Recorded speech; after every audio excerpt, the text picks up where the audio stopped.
Hi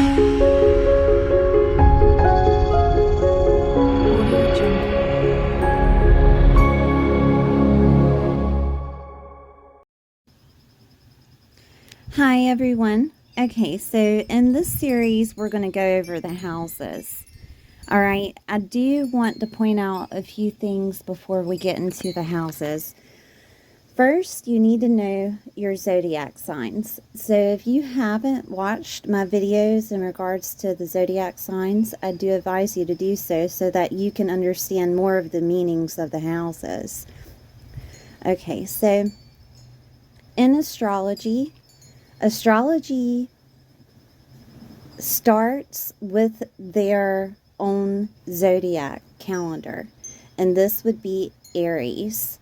Okay, so when you're looking at your chart and the first house is in Taurus, that first house is always represented by Aries, and then it follows the signs of Taurus, Gemini, Cancer, Leo, and so on and so forth. Okay, always counterclockwise.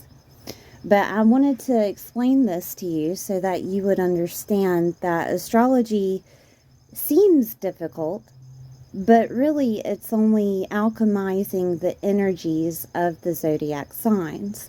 So if your first house is in Taurus and it represents Aries, then you have an identity or persona of a Taurus sun, of a Taurus themselves.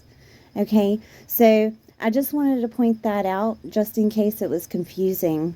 And this is always the case of astrology starting with Aries zodiac.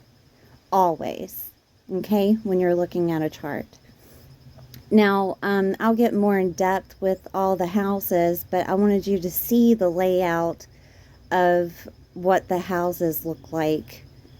That's why I put the Aries rising chart on here, so you could get more of an idea of what each house represents. And I'll probably use this later on within the housings, but I'm going to use Astro Matrix. And if you're not familiar with Astro Matrix app, I do have a tutorial on how to use the Astro Matrix app. And you can go to, you can put in your information and then go at the bottom where it says Matrix. And that's where you learn astrology. They also have, I think, tarot on there. You can learn tarot. But go to the houses section, and we're going to start with the first house. Now, I am not going to define those houses with what Astro Matrix says. It may be similar. Each astrologer is different, and it doesn't matter if they are the same type of astrologer, like all Western or all sidereal, whichever that you listen to. Each astrologer is different, and they have their own definitions of each house, each sign, and to me it's unique, right? So I've listened and read so many interpretations that I've come up with my own interpretation, right? So I hope you enjoy this, and I will go through the houses with you and see you soon.